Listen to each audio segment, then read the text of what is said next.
And also I feel like I should take a really strict stand, a big diva stand on the pronunciation of my name, but you can really say it anyway because it was made up by someone illiterate, which I'm sure many of your names were as well. Yeah, so I'm here and I'm really supposed to be smashing my book in your face to cover your ears for a moment, but I don't really like to do that, so I thought maybe what I would do was, you like being read too, do you? Well, maybe I'll read you a bit of the book, and then maybe I'll just talk about different things I've done, and then maybe we can have questions.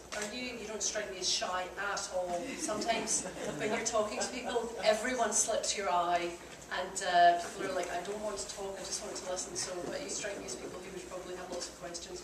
But, so is that alright with you if I do that? Yeah, and somebody throw something at me if I go on too long, because I come from a very big family and I'm used to being interrupted. And when I'm standing up at something like this and I'm not being interrupted, I could just literally go on forever. So I'll try and keep an eye on the time. So this book is called The Red Road. And I started, I was reading In Cold Blood again. I don't know if you know that Truman Capote book. And Brighton Rock, and there's a sort of recurrent character in a lot of literature, and it's the young woman who is either the girlfriend or a victim of, she's been pimped basically. And these central characters, I've just realised that it's during the day and there's quite a lot of sweary words in it. I need to watch out for children, maybe because there's a small child. I have a little adult language thing. I'll just put it up. Don't worry about it. Is that okay? Yeah. Yeah, there's a small person with your because usually I speak at night. Oh. Or in Glasgow. Where these admonitions don't, you all look quite healthy and, anyway, I'll keep an eye out. But, yeah, so there's a sort of recurrent character and you hear about these characters, and there's a character in Cold Blood who's 15 years old, and she's in a room with 3 men, shall we say. And she's just mentioned in passing. And quite often in Lolita, you often hear about these, and that character appears, is used, and then you never hear from them. And I always thought, what happens to these people? How do they navigate the adult world? What happens to them? How do they understand the adult world if they've had an experience that fundamentally undermines their trust in the police, in all power sources? And so I really wanted to look at a character like that. And we had a series of cases at home where young girls were being trafficked, and often they were from chaotic, they were unsympathetic, and they weren't particularly nice, actually, and the police couldn't really handle them, and what happened was the cases came to court, and the guys who were trafficking them were black. Now, my partner used to work in a children's home, and this has been going on for generations, but this is the first time it's ever been prosecuted. And nobody was nice to the girls, and I thought that was really interesting, that nobody was nice to the girls, and the guys were all black, and I thought this isn't really about keeping girls safe, this is about ownership of the girls.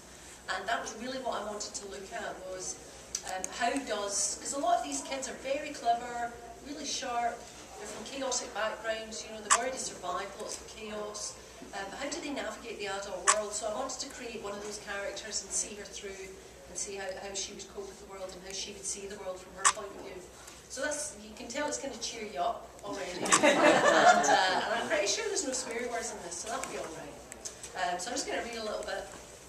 This is set on the night that Diana died. I don't know what that was like for you, but it was our JFK moment. It was everybody knows where they were the night Diana died. And they always want to tell you where they were the night Diana died. And the stories are usually quite dull. I don't know why we want to tell those stories, but I think narrative is so important to the way we understand the world, that these big events happen and people want to fit themselves into the narrative in some way, because otherwise it's as if it didn't happen to them. And quite often in Britain, if you say, we all tell these stories about where we were and they're very banal, people will queue up to tell you where they were and how banal it was the night Diana died, because it's kind of really sort of traumatic memory. So this is set in 1997. Rose Wilson was 14 but looked 16, and Sammy said it was a shame.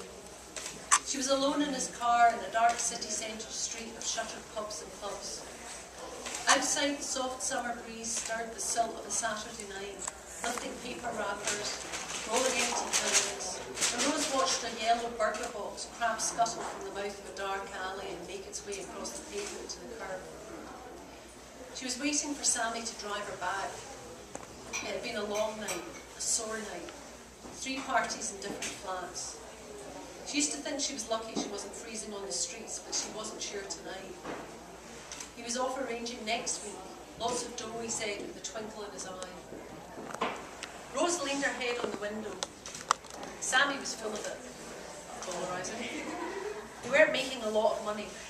She shut her eyes. They weren't even doing it for the money. He was doing it to make other men like him. And she was making them pay for what they were taking anyway. But they went through this pretense like it was a big money maker, her being underage. He said the money was lower than he promised because she did look 16, but never mind, eh? She still had a good long time to make her money. But the men weren't interested in her age. They weren't perverts. She knew all too well that those men just befriended some junkie cow with 6 weans and took it for free. The men Sammy fed her to were just normal men, and they liked that she looked young because they knew no one would believe her. Nothing was easier than making a child shut up. But Sammy needed to lie to himself, to pretend he was a businessman or something. He'd saved the money, he said, and they'd lived together when she was legal. It was about the money, and he loved her. They loved each other. And whenever he said that, he looked deep in her eyes like a stage hypnotist she once saw at the pavilion. Before her mum died, Rose never went out alone. She hardly even went to school. She couldn't leave her mum with the young kids because she was always nodding out and dropping cigarettes and letting anyone into the house. But she went that one time because she didn't want to let the neighbour down. Ida was their neighbour back in the flats, and Ida was decent. And she knew there were problems, and she knew it was more than normal. Thinking Rose's mum was like herself but with loads of kids, Ida thought she'd feel better if she got more fun out of life and had a laugh, so she bought 2 tickets for the late night hypnotism show. But by the time Ida came to collect her, Rose's mum was asleep and looked like staying that way, so Rose pulled her coat on and she went instead. When the lights went down and the show started, the hypnotist got everyone in the audience to press both hands together as if they were praying. And then they told them that their hands were stuck. In the dark theatre, Rose's tiny hands came apart easily. So did Ida's. They both thought the trick hadn't worked until people began to stand up, lifting prayerful hands, laughing and baffled. They kept their hands together as they clambered over knees and bags, making their way out to the aisle and assembled on the stage, prayer-struck, beseeching the Almighty for a bit of naughty fun. The hypnotist gave them orders, stupid things to do, and the rest of the audience laughed at them. Some of the people on stage were having sex with chairs or taking their tops off or snogging invisible movie stars. Some of them weren't hypnotised. Rose could tell. They were pretending so they could get up on stage and get attention or something. It was just a lie they all agreed to tell each other. When Sammy looked deep in her eyes and said they were doing it for the money, she was pretending like she was hypnotised. She said, "I love you too." But Rose's hands came apart in the dark. She was waiting until she could get away from him, until she could find someone else, someone that she didn't need to lie to. I'll just stop there. I know that made up your Saturday and you're all desperate to go out there and give life your all now. But one of the reasons she falls in love with a guy called Pinky, she doesn't really know Pinky, and one of the reasons I called him Pinky was, I don't know if you know Brighton Rock, the Graham Greene book, but there's a scene in that where Pinky comes with a knife and he asks Rose to hide it for him, and she's the sappy girlfriend. Now there's always a point at which, you know, the sappy girlfriend is asked to hide the gun or hide the knife or whatever, and she always says, "Yes, because I love you," and she hides the knife. And I thought, wouldn't it be great if the sappy girlfriend took the gun and shot the guy? I would love that. So she kind of does that in this book, but I'm not going to read that out because it's a bit bloody. But you know, one of the things that I always like to do in a book is, you know, I started off, I was doing a PhD in mental illness and female offenders, and I read a lot of crime novels, and I realised how narrow in literature the types of characters you get are. You know, it's such a set form that I wanted to write novels with a central character who had suffered from a mental illness and then went on to use rational deduction to solve crimes, because you never saw that. But when I started writing, if anyone had ever suffered from even mild depression, really they were either got killed or they started going out with a detective if they were good looking, and that somehow solved all their mental health problems. And I wrote a series of books called the Paddy Meehan books because I wanted to write a book where the fat girl in the office was the hero, you know. And I just thought, you know, I would love to see all the side characters and the sappy girlfriend who's asked to hide the knife to take centre stage. There's a Scottish writer called William McIlvanney who wrote Laidlaw. It's like one of the first Tarn Noir books, and he said, you know, if literature is about giving witness to the human experience, 90% of the witnesses have never been called because they're all about middle-aged professors who have affairs with their students. Do you know what I mean? And so that was really one of the things that I wanted to do in writing. I mean, I never thought I would get the chance, obviously, and then I did. I mean, talk about winning the lottery. But anyway, so I was doing a PhD in this, and I read all these fantastic books by other people with brilliant, brilliant ideas in them. About, you know, the gendered nature of mental health description, about you know, the way we treat offenders, about there was a brilliant quote I always remember from one of the books, and it was this woman who was in a women's prison. She'd been in prison quite a lot, and she said, you know, someone's coming in and teaching us how to keep house and how to estimate the floor size for a fitted carpet. And she said, I've never had a house. I don't, do you know? And I thought, God, these people are amazing. They're so interesting, and you never read about them. You know, they're always like the dead body in the ditch or whatever. Anyway, so I thought, wouldn't it be great if you could take those characters and put them in a narrative that was really easy to read? I'm sure we've all read crime novels where we found, you know, I mean, I've read a lot of crime novels where I hated the protagonist and kind of hoped they would die. But I've read to the end to find out what happened. What a powerful narrative form that is, that you would read all the way through hating everybody just to find out who did it, you know. And I thought, wouldn't it be great if you could use that narrative form to explore really complex, difficult ideas. And I was particularly interested because, you know, as an academic feminist, and one of the things I really noticed was the only people I ever spoke to about my ideas were other academic feminists. And we all agreed, but we weren't changing anything. This was in the 80s.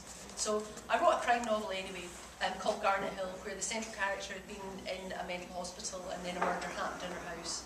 And she had to use you know, logic to try and solve it. And I never thought it would get published, but before I did that, I applied for a job on a magazine called Take a Break. I don't know if you have, you must have some equivalent here, but it's basically, you know, it's like ladies' experience stories. So it's like a lady magazine, which is very low-class lady magazine. And usually when you say that, you get a gasp in Britain because it is badly written, schmaltzy stuff.